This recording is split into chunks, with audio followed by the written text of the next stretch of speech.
Wow, tanpa terasa kita telah berada di hari kelima atau hari terakhir dari rangkaian doa, puasa, dan konsekrasi di awal tahun 2021 ini. Saya percaya kita semua mengalami kesegaran dan pengalaman rohani yang akan menjadi bekal bagi kita mengarungi tahun yang baru ini bersama dengan The Awesome God, Allah yang dahsyat. Kita telah belajar tentang Allah yang dahsyat itu adalah Allah yang transenden, Allah yang tidak berubah. Dia berdaulat dan Dia itu adil. Dan hari ini kita akan belajar bahwa Allah yang dahsyat itu adalah Allah yang sabar dan bahkan tahan menanggung penderitaan demi kita. Mari kita membaca 2 Petrus pasal yang ketiga ayat yang ke-9. Tuhan tidak lalai menepati janjinya sekalipun ada orang yang menganggapnya sebagai kelalaian, tetapi Ia sabar terhadap kamu. Karena Ia menghendaki supaya jangan ada yang binasa, melainkan supaya semua orang berbalik dan bertobat. Saudara, kata sabar dalam ayat tadi di dalam bahasa Inggrisnya adalah long suffering atau tahan menderita. Artinya Tuhan itu panjang sabar kepada kita dan Dia tidak lalai atau lambat menepati janjinya. Jika kita melihat kisah-kisah di perjanjian lama, kita bisa menyaksikan bagaimana Tuhan begitu sabar kepada bangsa yang tegar tengkuk seperti bangsa Israel. Walaupun bangsa itu murtad, memberontak dan bahkan menyembah ilah-ilah lain, Allah tetap menyayangi umat pilihannya tersebut. Hukuman dan hajaran yang harus ditanggung oleh bangsa Israel adalah konsekuensi yang harus mereka dapatkan karena kesalahan yang telah mereka perbuat. Hukuman dan ganjaran itu harus ada karena Allah bukan hanya semata-mata kasih, tapi Dia pada saat yang sama juga adalah Allah yang adil. Seperti bapa yang sayang kepada anaknya, maka Dia tidak memanjakan namun menghajar, menyesah demi perubahan dan kebaikan si anak, sebagaimana tertulis di Ibrani pasal yang ke-12. Namun hari ini kita berfokus kepada Allah yang long suffering, yang tahan dan yang sabar terhadap kita. Ada sementara orang berpikir bahwa Allah di perjanjian lama itu kejam dan tidak berperi kemanusiaan. Namun jika seorang melakukan kejahatan dan dia dihukum, apakah itu adalah sebuah kekejaman? Tentu saja tidak. Itu adalah sebuah bentuk keadilan. Di perjanjian lama memang Allah menjalankan penghakiman, penghukuman atas bangsa-bangsa yang jahat melalui kuasanya atau melalui perwakilannya di muka bumi, yaitu melalui bangsa Israel.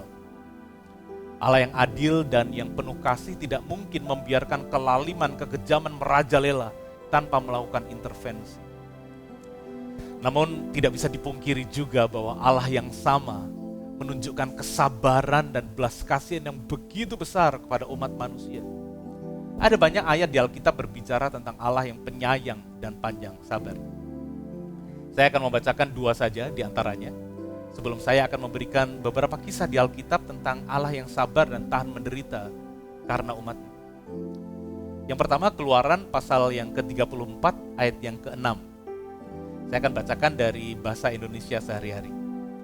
Kemudian Tuhan lewat di depan Musa dan Dia berkata, "Aku Tuhan adalah Allah yang penuh kemurahan hati dan belas kasihan. Kasihku berlimpah-limpah, aku setia dan tidak lekas marah."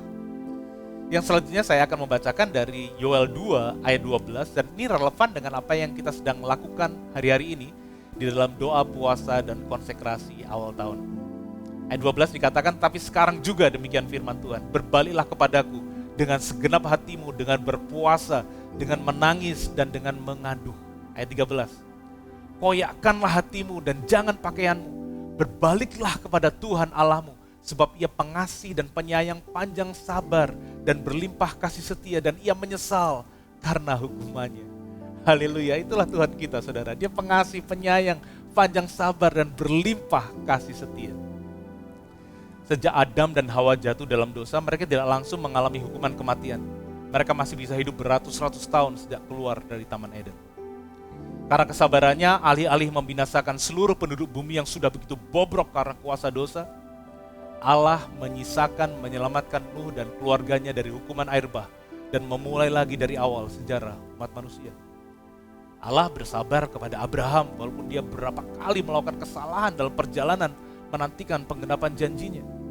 Allah bersabar kepada dosa Sodom dan Gomora yang begitu parah dan bahkan memberikan kesempatan untuk tidak membinasakan 2 kota itu. Allah begitu panjang sabar kepada Niniwe yang sangat bengis kepada umat pilihannya dan bahkan mengutus nabinya untuk menyerukan pertobatan ke kota itu, sehingga kota itu pun terluput dari kebinasaan. Allah bersabar dan tidak bersegera menolong orang-orang Ibrani dalam perbudakan di Mesir beratus-ratus tahun sampai akhirnya dia memanggil Musa karena itu adalah bagian dari rencananya. Saudara, sebagai ayah, salah satu penderitaan saya adalah saat saya menyaksikan anak saya sewaktu masih kecil menangis dan menjerit kesakitan karena dia harus disuntik atau minum obat yang pahit sebagai sarana kesembuhannya. Naluri keayahan saya ingin menyelamatkan dia dari penderitaannya, namun saya harus menahan diri dan membiarkan dia mengalami semua itu demi kesembuhan dan kebaikannya. Bapa di surga juga tahan menderita saat anaknya yang tunggal dengan penuh penderitaan dan kesakitan berseru, Eloi, Eloi, lama sabachthani, Allahku, Allahku, mengapa engkau meninggalkan aku? Saya bisa paham, kadang ada orang yang berpikir Allah itu jahat dan tidak peduli dengan penderitaan manusia. Namun jika dia mempercayai bahwa Allah itu adalah Allah yang tidak berubah, Allah yang baik, Allah yang penuh kasih, Allah yang maha bijaksana dan maha tahu, maka dia akan percaya walaupun tidak sepenuhnya mengerti bahwa dalam kedaulatan dan rencananya Allah sedang mengerjakan sesuatu untuk kebaikan kita. Itulah yang dikatakan tadi dalam 2 Petrus 3 ayat 9 yang telah kita baca. Yaitu bahwa Tuhan tidak lalai menepati janjinya sekalipun ada orang yang menganggapnya sebagai kelalaian. Saudara, adalah mustahil bagi Allah yang transenden, yang maha tahu, yang maha kuasa untuk melupakan janjinya. Mustahil. Kita mungkin tidak tahu mengapa sepertinya janji Tuhan belum tergenapi. Tapi yang kita tahu, Allah terus bekerja dan di dalam waktu yang telah ditentukannya, Dia pasti menggenapi janjinya. Yang menarik di bagian selanjutnya dari ayat itu adalah ini, saudara. Tetapi ia sabar terhadap kamu karena ia menghendaki supaya jangan ada yang binasa, melainkan supaya semua orang berbalik dan bertobat. Artinya Allah itu sabar, tahan terhadap kita, umat manusia, karena Dia ingin setiap orang bertobat dan selamat. Kebenaran ini membawa implikasi kepada kehidupan kita sebagai orang-orang yang percaya dan telah diselamatkan.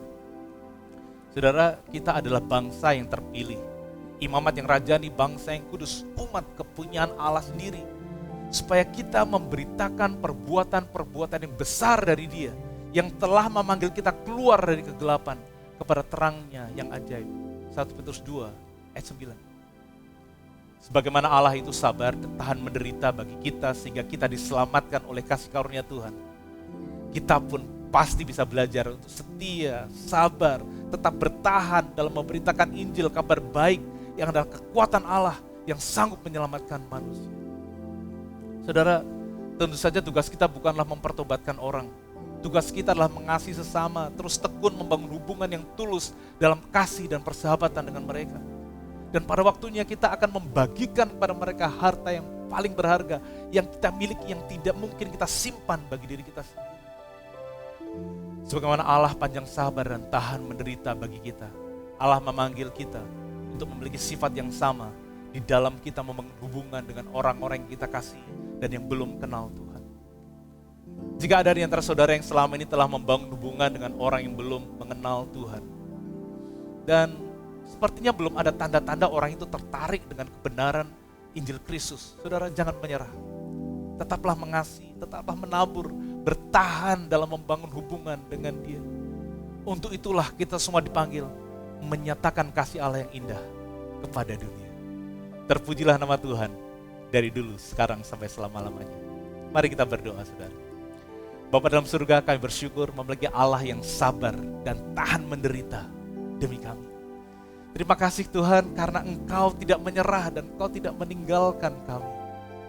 Terima kasih karena Engkau sabar menantikan untuk setiap kami pada akhirnya berjalan pulang kembali kepadamu. Aku berdoa biarlah kebenaran ini, kebenaran tentang siapa Engkau, boleh membebaskan setiap kami. Tolong kami Tuhan dengan kuasa Roh Kudus untuk kami terus bertekun dan bersabar di dalam kami membagikan kabar baik kepada mereka yang kami kasihi dan mereka yang belum mengenal Engkau. Ajar kami itu tidak menyerah sebagaimana Engkau juga tidak pernah menyerah kepada kami. Di dalam nama Yesus yang penuh kuasa, di mana tidak ada nama lain di bawah kolong langit ini, di mana orang dapat diselamatkan, kami berdoa. Amin. Amin. Tuhan Yesus memberkati setiap saudara.